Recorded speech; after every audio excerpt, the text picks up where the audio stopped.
Hi, I'm Chayale. Hi, I'm Hindi. Welcome to Your Relationship, Join in our conversation where we explore the nuance and beauty. of Tara's perspective on relationships. Hi, Hyla, welcome. Hey, what's up?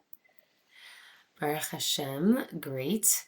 I want to welcome everyone into a conversation with me and Hyla Tsakernik. My name is Hindi Kalmanson. This is Hyla, and this is our very first podcast for relationships. So this is huge. Yeah, took us long enough to get here. Yes, yes, which is just a testament to the timeline. When is the right time? And also everyone getting over all the obstacles that hindered us from getting here. So let us begin. We're going to start with a little bit of an overview of what is relationship because some of our listeners have no idea what is relationship. And yeah, what is your elevator pitch to someone who wants to know what is relationship? I'll tell you what, I had a conversation with somebody recently, and this is how I put it to them, and to me, it was, I guess, very reflective of what I see as like the core value in this program.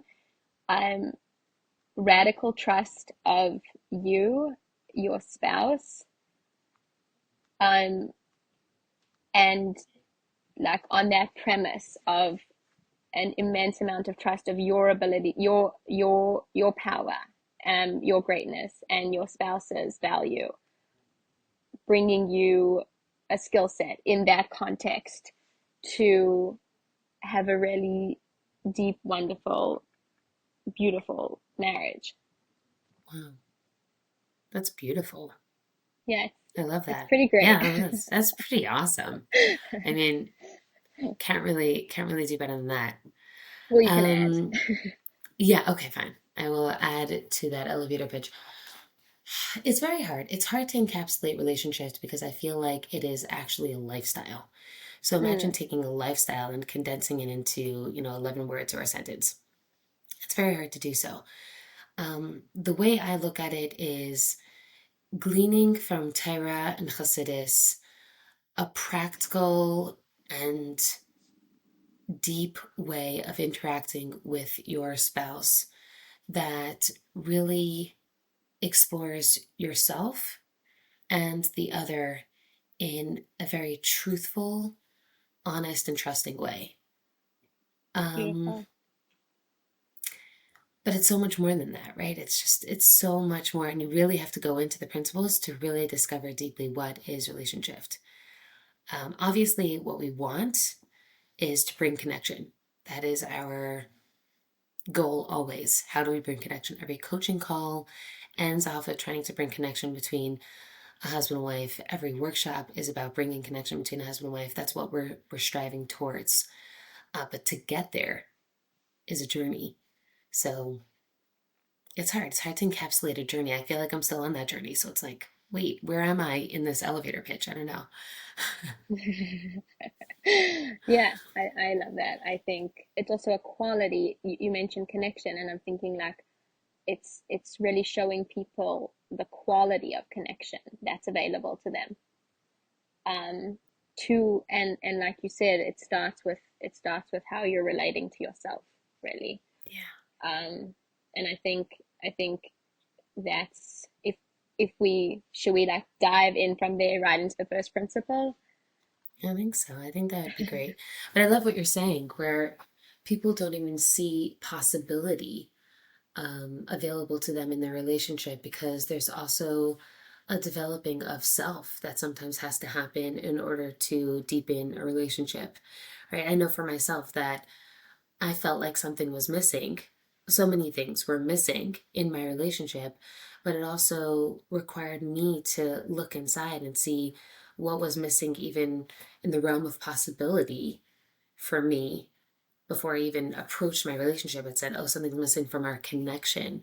Really, there were a lot of things that were missing even inside myself Yeah, that had to be yeah. developed and grown. And I'd love to get more into details of that and share practically what that looks like. But let's first look at the principles, and once we finish with the principles, we could get a little bit more insight into how to apply relationship and make it Yeah, your lifestyle. I think that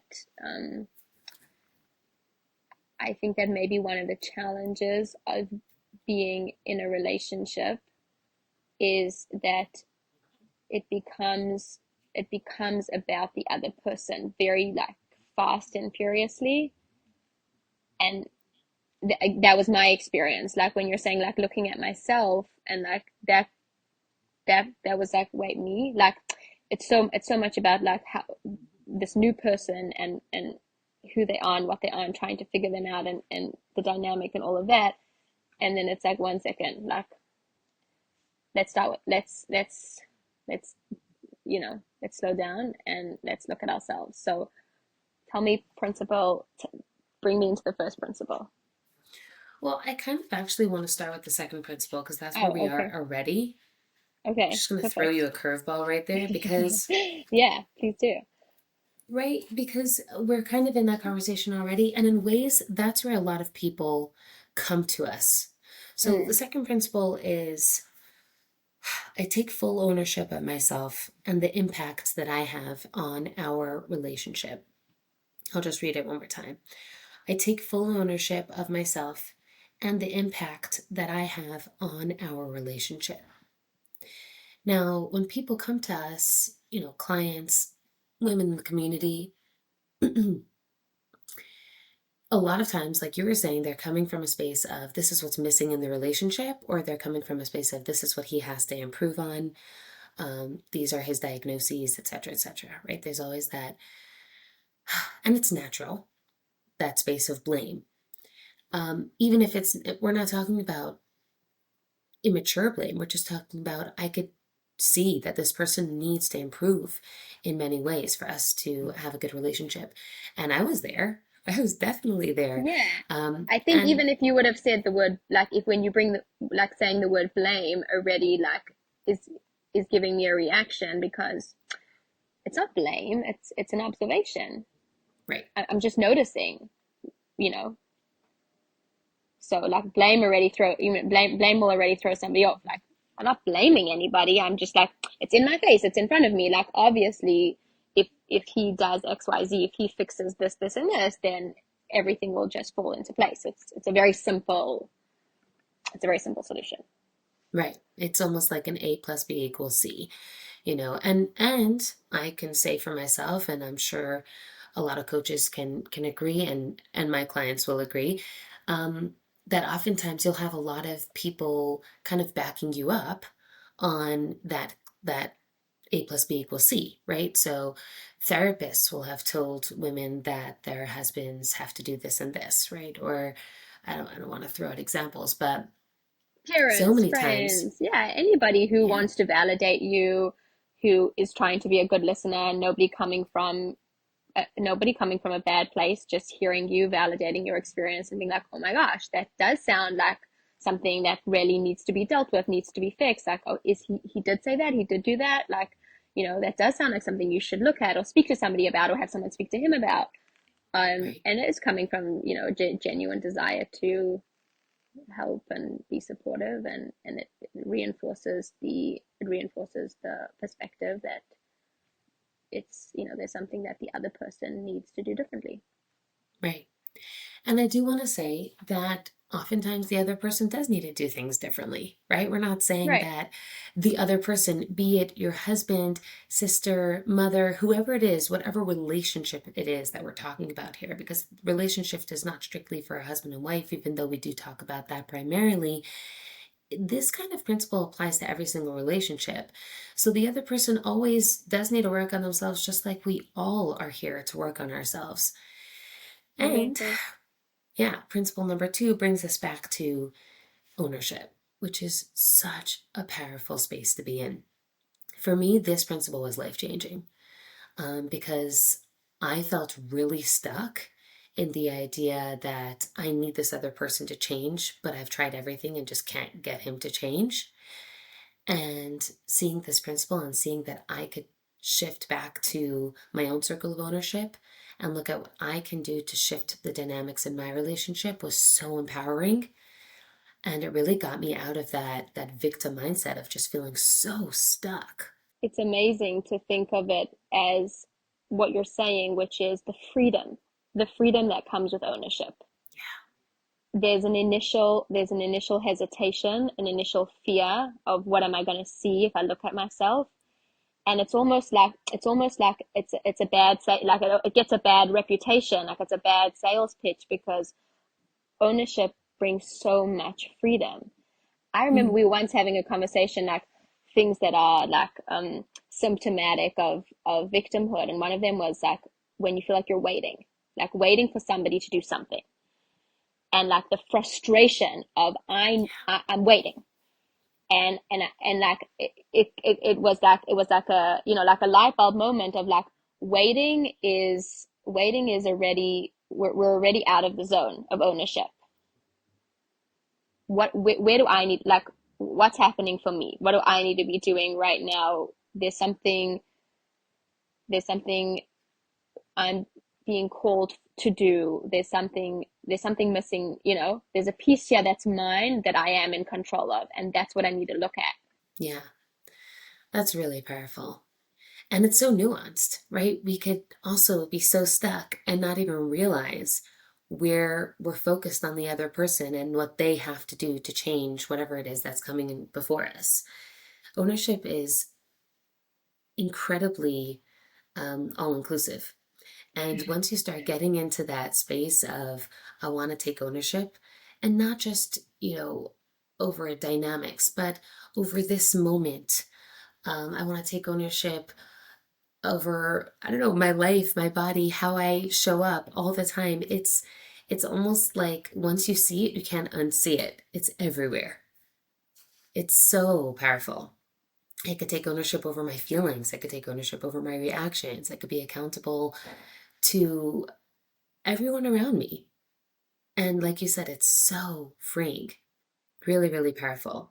So I want to talk a little bit about it, because once we turn inwards and we start seeing how could I take ownership over the dynamic that's showing up over here, it's a real shift. It's a shift from feeling stuck to a feeling of empowerment. It's something that is conscious. It's something that's moving you forward.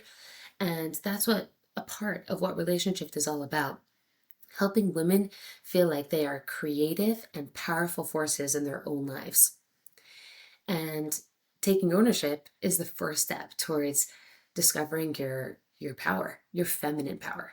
If you're bringing the ownership piece to a client, like what would that sound like if I said, if you're coaching a woman, and you're introducing her to the perspective of ownership, where would you bring that in from? Like, what would be your first angle for a woman to take that first step in ownership? Yeah, it's a really good question. Like, what is the first step to take towards ownership, especially if I'm expanding it to a client? Well, I'll share with you just a personal story.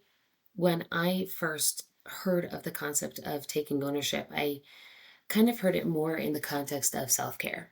And I kind of wanted to find the difference between self care and ownership, because ownership is kind of an umbrella term and self care is included in it. Um, but self care could also be selfish. And that was my Mm, issue with it always. right. I That's why you kind stayed of, away from it. yeah, I definitely, I kind of scoffed at people who took self care to that really great level. I actually looked down at them and judged them a lot. I thought they were selfish, and amazingly evolved I am for judging them. But there was a piece there that I couldn't understand. I didn't understand, being someone who deeply values selflessness and godliness and spirituality. I just couldn't understand how Where does that fit taking in? care of yourself. Yeah, like where did that fit in exactly? So I had to work through all of that. But what was interesting for me, and this is like this personal story of taking ownership, as soon as I realized that I was losing myself instead of being actually selfless, where I'm a self, and then I give up of myself so that I can make space for God or make space for my purpose, I actually wasn't even a self. So I actually had to find what is it like to actually be a self who has desires and wants and takes care of themselves and then puts them aside. Then I could put myself aside for God, for my purpose, for my family. So that was an interesting and very humbling experience. So when I sat down to actually think about, okay, what is the very Hindi, very material, physical, human being like, want, what would feel good for her? I actually hadn't been human for so long that I couldn't even figure out what that would look like. So it was a very interesting experience, right? So it's not just humbling, like, wow, you're not even being the selfless person you want to be because you're not a self. But I didn't even know what self felt like. So that was like a whole journey of discovery of what is being human. And I think motherhood in ways like contributed to that. We become a mother and then you're just so given over to your child, and every single moment you're taking care of them and their life depends on you. And I just let everything go, just like let go of being a human, and was just a mother, and that became my identity. So there's Yeah. a lot of like coming back to myself when it came to even just this piece of taking ownership. But when I did realize that I have to take ownership over my well-being, which is kind of in the same way like self-care, but taking ownership of my well-being kind of terms it a little bit differently. It's not just like taking care of myself, which could still fall into that category of being selfish. This was, I'm showing up to be human. And that, to me, the way it's phrased, I know it's kind of linguistic, but I think it really changes the entire perspective of ownership. To Yeah. me, that was a huge shift. Yeah, I totally relate in the sense that self-care, my only association with self-care was like manicures. That's how, always the context that I heard. Self-care, I'm going for a manicure. And let's say someone doesn't enjoy a manicure, but even just like something about it, like for you it was selfish. For me, like I think the word superficial comes up. Like it Mm, just felt like people being shallow. Like what's the value? Um, and then when you, like you said, when you look at it as an umbrella, self-care is included in ownership, which means that I am proactive about my, like you said, well-being. So that means um, ownership is taking ownership of my thoughts, my perspectives, right? How how I am perceiving my world. I don't know that I would have ever like linked that to ownership. right. I and it's so when you say it, it sounds so obvious. Like obviously I have to take ownership of how I view things, but it doesn't seem so. Meaning it seems like you view things because that's how they are, not because I'm a certain way. And Right. to realize that that I am having a perspective because I'm subscribing to a certain narrative, and that's something that I need to take ownership of. That feels very fundamentally different from going to a manicure. Not that there's anything wrong with getting Yeah. a manicure, just Right. broadening it. An example that came up for me, and um, I've definitely heard this from other clients as well. The idea of, let's say, wanting connection and feeling lonely, and then the automatic thing is to pin that on your spouse. Mm, And then if you look at loneliness from an ownership perspective, it becomes about, what am I doing about my need for connection? mm, And then that's where the freedom and the possibility comes in, because my need for connection is goes beyond, and so does everybody else's, goes beyond their husband. um and that becomes, have I been connecting with my friends? mm. Have I been intentionally making times to socialize? Have I been,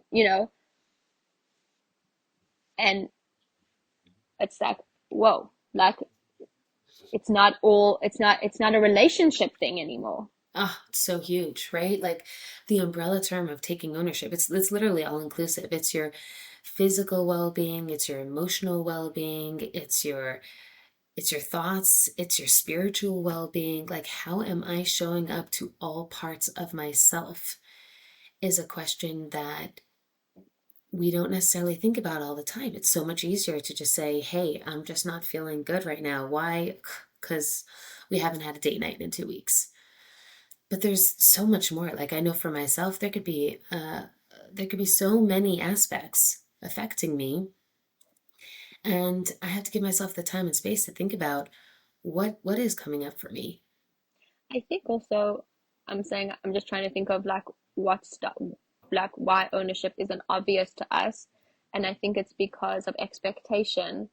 Um, Mm, that there's a certain expectation or sort of an understanding of that this person's role is to take care of me in a certain way, and mm, I'm looking to them for that, meaning I understood that that's what they would be for me, parent, spouse, friend, whichever relationship you're struggling in or trying to work on. So I think that expectation of they were going to fill a certain role, isn't that what they're supposed to do? I mm. mean, I'll often hear people say to me, so then what is a marriage? Or so then what is a friendship? Meaning, if you're just taking ownership, like, where does the other person come in? What's their role, which I think is like a very sensible, meaning it makes sense that we would think like that. Um, and it's like, 1 second, there are things that there are ways that people can contribute to me, but if I when I come in with an expectation of I have a need and you're gonna fill it, that's, I think, very often ends up being a frustrating experience. We're trying to That's where the whole, like, I didn't communicate it well enough, like I didn't describe my need in a thorough enough way so that you could fill it in the and you get into that whole tango. Not, not. Not Is it a tango or is it a tangle? Yeah. tangle, yeah. It's a very universal belief that that's what a relationship is, where you just like give and take from each other and you fulfill Right, each other's needs, and that's right. what it is. And I totally hear where that's coming from. And at the same time, we can't forget about taking ownership over ourselves and our well-being and how we're showing up. I mean, that was actually my first exposure to ownership. My mother-in-law posted on our family WhatsApp this story about a woman who was attending a some sort of conference or a speech, and there was a college professor speaking about relationships. Um, and he was saying something along the lines of like, does your husband make you happy? And this woman stood up in front of the whole entire audience, and she was in the audience sitting next to her husband. She stands up and she declares, my husband does not make me happy. And there was like this hushed awe. And she says, I make myself happy, right? She's trying to make this point of, Yeah. I take ownership over my well being. And of course, I love him and he's sitting right next to me and we have the greatest relationship. But I can't pin that on him. He could never actually make me happy because that's something that only happens within. It was very powerful to hear that story. Yeah, so it's a great story. The dramatic effect. Um, Right. I think it helps. Yeah, I think so. I think it helps to think about the jobs that we've assigned to other people, the, the sort of the placing of our well-being in other people's hands. Is that Mm, effective? Is it right. working? Is that system bringing you the connection, the desired results? Um, and very often, when people look at that, they'll say, no, there's so much frustration, there's so much resentment. So what would it look like? What would it look like to take that back? To take your own well-being back into your own hands. But then if I say to you, okay, so then what's what's the relationship? If if I'm taking ownership for my well-being, so it's a give and take. With what are you replacing that with? Well, here's the thing. I do want to get to that, but I do think it is important to finish talking about what does it actually look like to take ownership, because I find that it's hard to understand that piece of what the relationship actually looks like without actually dwelling on what does taking ownership look like fully. Because that piece, I have this all the time with women. They'll say, okay, fine, so explain it to me. What is it like? Run it through with me, the whole thing. And I'll say, just like, stay with me. Stay with me Mm-hmm. here where you're showing up to your relationship. Because that's just a digression to, again, what does he have to do, right? What should Right. he be doing? What am I And getting from I'm this? not ready to look at that yet. I want you to stay here with me, which is how are you showing up, right? And then I would go through with the client with with everything, like what's happening in her world. Sometimes women are so lost in the pain of what the relationship should be, or the pain of what it is right now, and they're they're really suffering, and there's a lot of pain there, and that deserves to be held, and she should be taken care of, right? And she should allow herself to feel that pain even just for a moment, instead of just, how do we fix this, and what should it look like, and let's go forward. And sometimes it's important to just take care of her and her experience. We can't fix this all in 1 second. um, It's so so I would interesting love because to. I think Mhm. I think when you're saying that, I'm thinking it's also what's so hard about this. Like one of the reasons why it took us so long to get here is because so much of it has to be experienced in real time. Mm. We're going to talk about ownership, and someone will listen, and then they might think, okay, it's a nice idea, but um and what you're saying is have the experience. Let's feel. We need to we need to feel ownership, and we need to feel its power to really understand what it is, which again is why it's so hard to talk about things that require the person then going to have the credibility of it is going to be in the person's experience. So Yeah. I need you to go home and find find something that you love to do and do it and see what that does for you. Like what does that experience bring you? And then we could reflect. We could take the next step. But there really isn't a conversation. There isn't a conversation to have past that until you've had an experience of it. Yeah. And again, under that umbrella term of taking ownership is taking ownership of all of yourself. So it's really huge. It's taking ownership over your desires, what makes you happy, what makes you feel fulfilled, what makes you feel excited, alive. And then there's also this piece of accountability of taking ownership, right? So taking ownership over the things that are not serving me, right? So there's this constant coming back to myself, my circle of ownership. How can I make myself happier, feel good? So I just want to get practical, right? In the day Yeah. to day, what in the life of Hinti and Chayla, where do they take ownership? Okay. So I want to share a few examples, and then I would love to hear from you. Okay. So let's just start with this morning. This morning was really challenging. I had a hard time with the kids, and it was hard to get them into the car. It was actually, if I really want to deeply take ownership, it started off with me drowning in a shame pool when one of my kids' teachers called me last night because of what he was doing in school. So that's where the Sorry. deep ownership comes from. I was in a shame pool, and that That was really your deeply initial affected trigger. me. Yeah, yeah. So I was, so that was the initial trigger. And of course, if I don't take care of that, it's going to fall over into the next morning. So, you know, just not feeling equal to the task already in the morning is going to affect me. So we had a hard morning. So how am I going to take ownership over that? There's a few things here to take ownership over. The right now, just like the self-regulation piece of right now, I'm not feeling good. What can I do to help myself?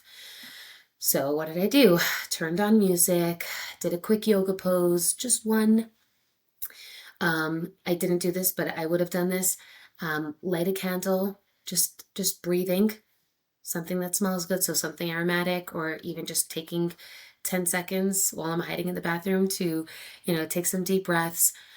What I'm doing is, yes, it's just self-regulation, but what I am also doing is letting myself know, my whole conscious self know that I am taking ownership over myself and how I'm going to be showing up. And I'm teaching that to my children as well. And that shifts me from being in a state of mind of, this kid, that kid, my husband, instead into a space of, no, every single moment I could take ownership over how I'm showing up. And if I'm in a not great dynamic with one of my kids, or my kid is not in a good dynamic with someone at school or with teachers at school, then there's something here for me to do here. That's why it's being brought to me here. And I could create something here. I don't have to feel stuck. Okay, so there's just the self-regulation piece. And then there's like a deeper piece of, like, let's say emotionally how I'm experiencing this, right? So when I got that call last night and this morning when I'm seeing the dynamics play out between my kids, a lot of what that does to me emotionally is make me feel bad. Why? Because there's a deeper belief about myself and my mothering, or my kids' actions reflecting who I am as a mother or who I am as a human, right? So let's say if I really took ownership over my beliefs and my thoughts and I looked deeply, it would say something like, if your kids fight, then you're not a good mother, or you're not a good nurturer, or you don't know how to be mechanech your children. And that's Mm-hmm. really heavy. That's super heavy. And that's going to affect my morning, right? So, deep ownership, not just the self regulation piece, the deep ownership would be to explore that. And I would explore that with a coach. Is that statement really true? Is that statement serving me? Is there a way that I could work through that so I don't have to live with that heavy statement all the time, every time a child acts up, which is all the time?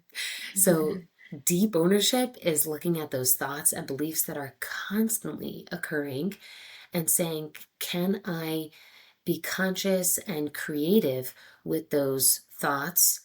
And can I instead replace them with thoughts that serve me and help me show up as the best person that I can be, instead of them kind of swaying me or throwing me and basically me being controlled by those thoughts instead of me being an active role in my thoughts and how I show up.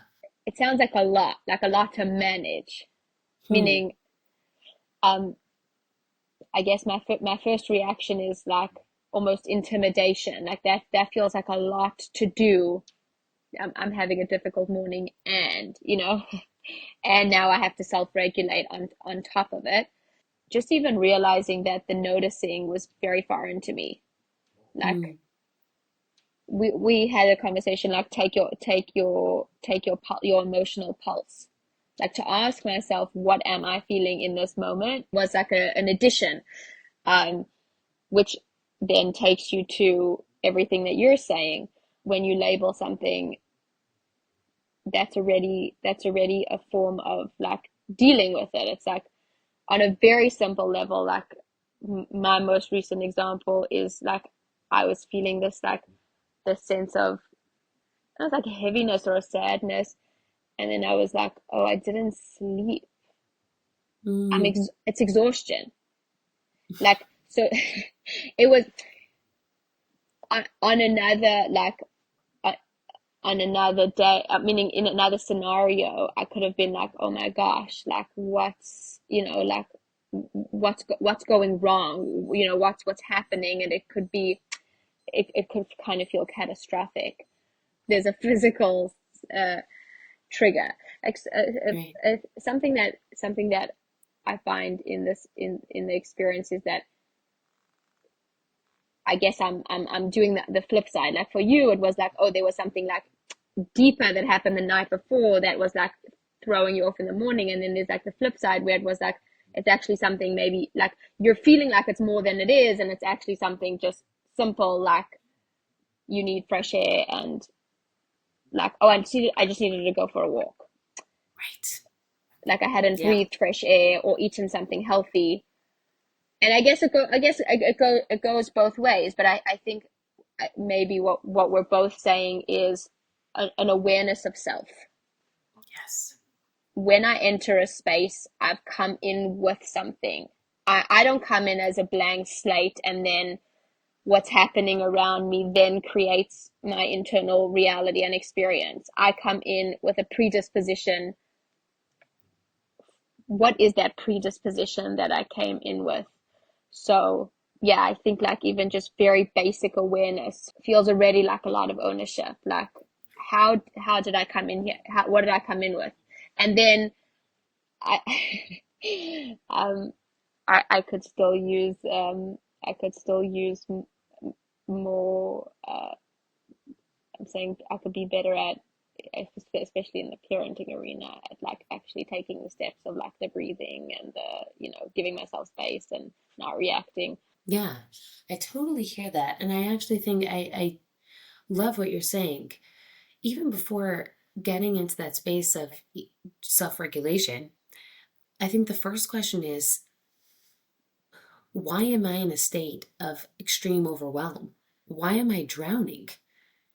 And by the way, it could just be circumstantial right now, today or this week. Sometimes we have harder weeks and harder days.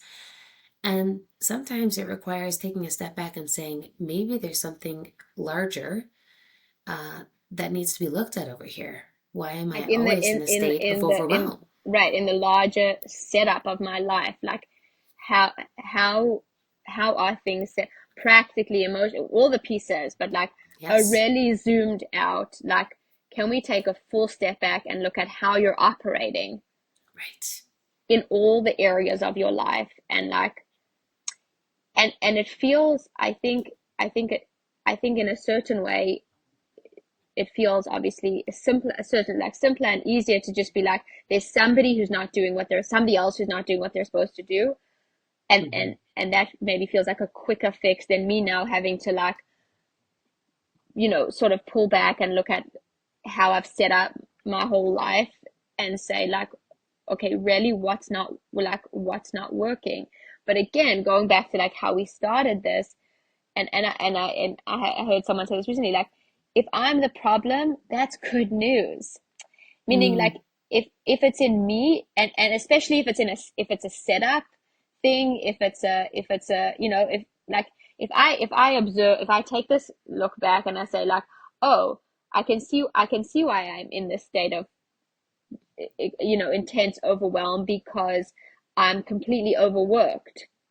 Okay, like that, we can look at that. That's something that's, like you said, it's in my circle of ownership. So if it, the more I discover how things are in my circle, that leads me to the freedom of, it's in my circle and I can do something about it, mm. which is, I think that's great news. Yeah, no, it's good. Like I said before, it's like it's just so empowering to feel Yeah, like I could actually do something. That shift, even if it's so minor, feeling stuck to, hey, maybe I could do something here, to me was such a powerful shift. totally, totally. Yeah. Okay, so share with us practical in the day-to-day life of Chayala. It'll be about physical activity. Like I'm in a mood where I'm starting to feel victimized. When was the last time I had movement? Or when was the last time I ate? That's mine for sure. Right, or maybe like ate healthy, something that like, for me it's actually like hydration. Am I Mm. hydrated? Um, and connected, like have I connected with somebody um who I enjoy speaking to? Like, do I need to call a friend? Yeah, I think those like, movement, connection, uh, um, nutrition are big ones for me. Um, I think a big one is also for you, and I definitely can say for myself, for me, spiritual. Like, how have I connected to myself spiritually? And I don't just mean, learning Torah, learning Hasidus. I yeah, know for myself, like, a lot falls under that category. Like, anytime I'm in nature, I'm outside, for me, that's a spiritual experience.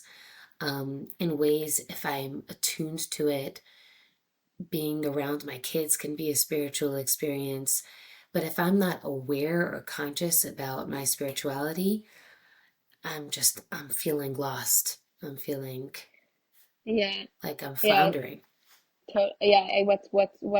What's coming up for me is stimulation. Have I engaged with something interesting? Um, and for sure, if it's the piece of like in a way that it's made me feel connected to Hashem, like Mm, have I grounded myself in a Torah perspective today? Like there's a ground beneath my feet. Uh, mm. like a shah, a paragraph in Shah B'tachon. Even in niggin. Yeah, I mean, music also is a big one. Yeah. I definitely, yeah, music moves you for sure. Mm, yeah. Um, so yeah, I that's a big piece of it also. And also something that like it's funny because even though like I've redefined, we like self-care was something that I misunderstood, and now we've redefined it as ownership, and like I still I still have that like initial association with it, and I don't like the idea that like that the spirituality or like the connection with Hashem is something that I'm missing. It's like it still comes to me in delayed form, like almost like I'll forget, and then I'll even do it without realizing, be like, oh, now I feel this, and like, okay, so like you can do it proactively tomorrow. You know what I'm saying? You can do it proactively tomorrow because this is what it gives. You know, this is what it achieves. This is what it gives you. Right. Like that Paying it. I feel awareness like or that paying consciousness. attention. Maybe I'm just not Yeah. paying attention. It's um, it's it's huge though. Like I yeah, know for myself that I could take a walk outside and it was just a walk outside, or I could take a walk outside and be super conscious present to every aspect of nature around me, and it could fill me up. And yeah, it's not yeah, just a yeah, walk yeah. outside, it was a Right, spiritual experience. right. So there's Yeah, definitely a consciousness and awareness that heightens a simple self-care experience to something really beautiful. I remember going to, this is funny, I remember going to a doctor for a checkup. And I think I even called you afterwards. And it felt so good to just be attuned to, first of all, the miracle of my body, but also just like consciously taking care of myself and my body and making sure that I'm healthy. Baruch Hashem, right? It was like ticking off every box of what taking ownership could look like. It felt good physically, it felt good emotionally, it felt good spiritually. It was just so fulfilling because I had been subconscious about it. you need to experience it. Like you need to do it. It could sound funny. I think all these things, like because of the whole mothering piece, and you're taking care of so many other people, like taking care of yourself, how important it is and how it feels. So, from what I'm hearing you say, there's a lot of practical application that's necessary to actually hear and explore what this principle of taking ownership actually looks like. And I I, think maybe why I keep going back to that is like I'm naturally a more skeptical person when I hear these things. So like mm, I'm putting myself in that particular listener's, head and saying like, oh, there they go, like the self care, like they're saying it's different, but it really is the same. And I think, and the missing piece for me was go and do it. Like it's very easy to criticize something. It's very easy to say it's just superficial, it's just selfish, it doesn't work, it's not effective, you're not really getting to the root of the issue. All of those things because on a very simply, you just haven't tried it. mm, And even if you think you tried it, maybe you didn't try it enough. Maybe you didn't. Maybe you did. I'm saying maybe like your guide to your matzasi tamin. What was it? Was it a real? Was it a real full blown effort and a guide? I think a guided effort as well. yeah, and also important to restate that when we're talking about ownership, it's on all levels. It's not just that self-care piece. It's so much more than that. It's physical, emotional, spiritual, beliefs, thoughts, how I'm showing up, actions. Like it's really all inclusive. And just being in that space of I don't want to feel stuck ever. And this mentality of, if it's showing up for me, there's something here that I can do, is such a powerful statement and space to be in. And I hear you. It's, try it out, see what it's like, and come back to us. We'd love to hear Come feedback. back to us with your feedback and your questions. And I think in terms of what does it look like, what would it look like to take ownership of my perspectives, I think that's where this conversation is going to continue to, because I might like that in theory, but I don't know how to do that, and I don't know what that means, and I don't know of a different perspective to switch to. So that is really where we now continue on to the principles of operating from an empowered state versus a victimized state, and what that sounds like in a relationship, because we might only know what it feels like to be in a victim state, and what does it look like to not be in a victim state in a relationship, in my thoughts and in my words and in my reactions, and that needs education. So we'll be back with that. Yeah. Okay. I'm excited. I'm excited for the next principle. Okay. So thank you all for listening, and we will be back with principle number 1 next week. We would love to hear your feedback, thoughts, and questions. Please leave a comment below or email us at yourrelationshift@gmail.com. Looking forward to connecting with you. See you next time.